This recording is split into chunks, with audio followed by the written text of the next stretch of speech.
Jail Road इथल्या पंचक गावाचं ग्रामदैवत असलेल्या मारुती मंदिराचा जीर्णोद्धार सोहळा बुधवारी पंचक इथं पार पडला।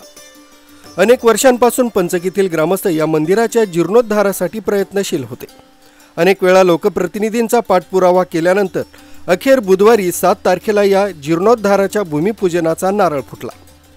आमदार राहुल डिकले यांनी त्यांच्या आमदार निधीतून या मंदिराच्या जीर्णोद्धारासाठी 50 लाख रुपये निधी मंजूर केला। पंचक इथल्या मारुती मंदिराच्या सभामंडपात विविध क्षेत्रातील मान्यवरांच्या उपस्थितीत हा सोहळा मोठ्या उत्साहात पार पडला।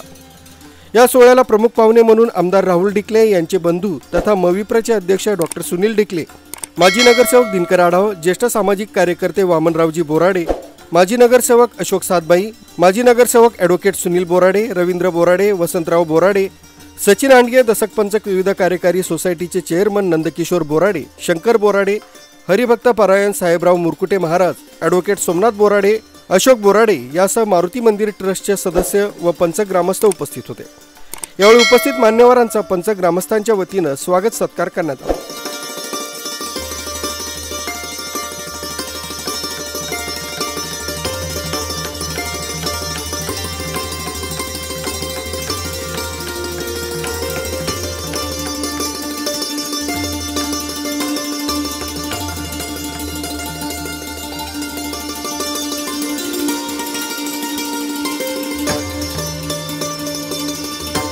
यावेळी उपस्थित पंचक ग्रामस्थ तसंच मान्यवरांनी आमदार राहुल डिकले यांचे आभार मानत त्यांना धन्यवाद व्यक्त केले। यावेळी कार्यक्रमाचे अध्यक्ष तथा प्रमुख पाहुणे डॉक्टर सुनील डिकले यांनी आपलं मनोगत व्यक्त करत मंदिराच्या कामाला आणखी निधी लागला तर आमदार राहुल डिकले यांच्या माध्यमातून तो उपलब्ध करून दिला जाणार असल्याची ही ग्वाही त्यांनी यावेळी दिली। हे शहर हिंदू धर्मामध्ये भारतात जे काही कमी शहरं आहेत ज्याला खऱ्या अर्थाने महत्त्व आहे तसे एक महत्त्वाचं शहर मानलं जातं, तीर्थक्षेत्र मानलं जातं आणि हे शहर मंदिरांचं शहर म्हणून प्रसिद्ध आहे। आणि बघा काय योगायोग आहे दिनकरप्पा, मी आणि तुम्ही तिसऱ्यांदा मंदिराच्याच कामासाठी एकत्र येतो।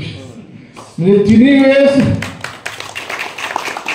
आमदारांना मुंबईला अचानक मिटिंगला जावं लागतं आणि तिन्ही वेळेस आमदार मला सांगतात की तुला जायचंय आणि ते मंदिराच्याच कामासाठी यावं लागतं। हा योगा आहे, पुण्य असं मिळत नाही खरं। मी खरा विद्येचा पुजारी आहे, महाराष्ट्रातल्या अग्रगण्य शिक्षण संस्थेचा मी अध्यक्ष आहे, परंतु काही योगायोग असतात।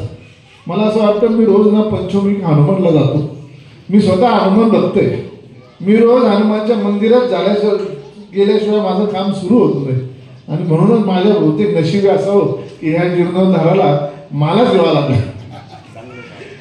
चला बरं असो, आपण सांगितलं त्याप्रमाणे खरं तर रामदास स्वामींनी ह्या एरियामध्ये टाकळी येथे हनुमानाची उपासना केली, तो मंदिर बांधलं आणि त्याप्रमाणे ह्या भागामध्ये इकडे हनुमानाचं मंदिर सुरू झालं। हनुमान हा शक्ती भक्ती युक्ती या सगळ्यांचा सुरेख संगम आहे। भक्ती करावी कशी करावी हे हनुमानाकडनं शिकावं म्हणून आजही पहिल्यांदा श्रीराम भक्त हनुमान की जय असंच म्हटलं जातं। हनुमानाबरोबर श्रीरामाचं नाव आणि श्रीरामाबरोबर हनुमानचं नाव घेतलंच जातं। आणि शक्ती हनुमानासारखी शक्ती तर कोणालाच नव्हती।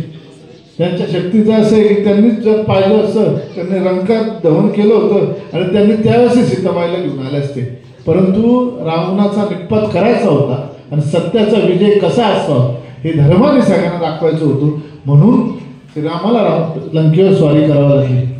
त्यामुळे शक्ती भक्ती आणि युक्ती या तिघांचा संगम असलेले हनुमान वामनदादा म्हणतात ते खरं आहे गावचे रक्षण करतात आणि असं एक पौराणिक मंदिर इथंच ठेवायचं असा सर्वानुमते चांगला निर्णय झाला आणि तो त्याबद्दल मी सगळ्या पंचकरांचा मनापासून आभार मानतो। डॉक्टर सुनील डिकले यांच्या हस्ते भूमिपूजन फलकाचं अनावरण करण्यात आलं।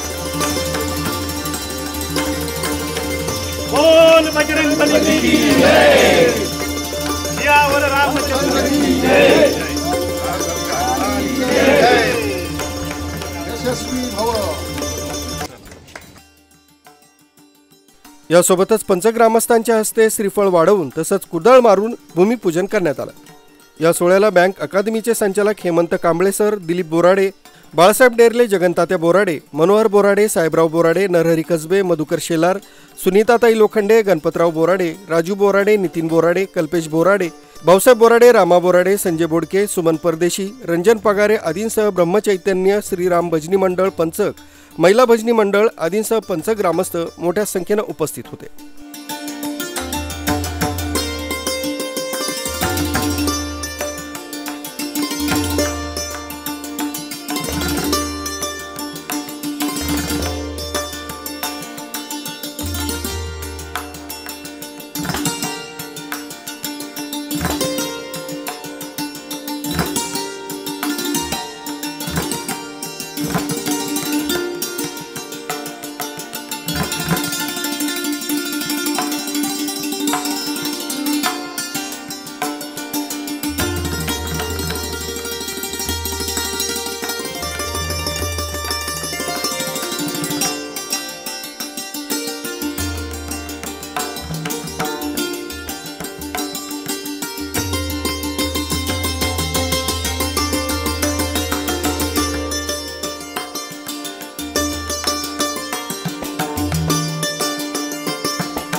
नितीन बोराडे, पंचक.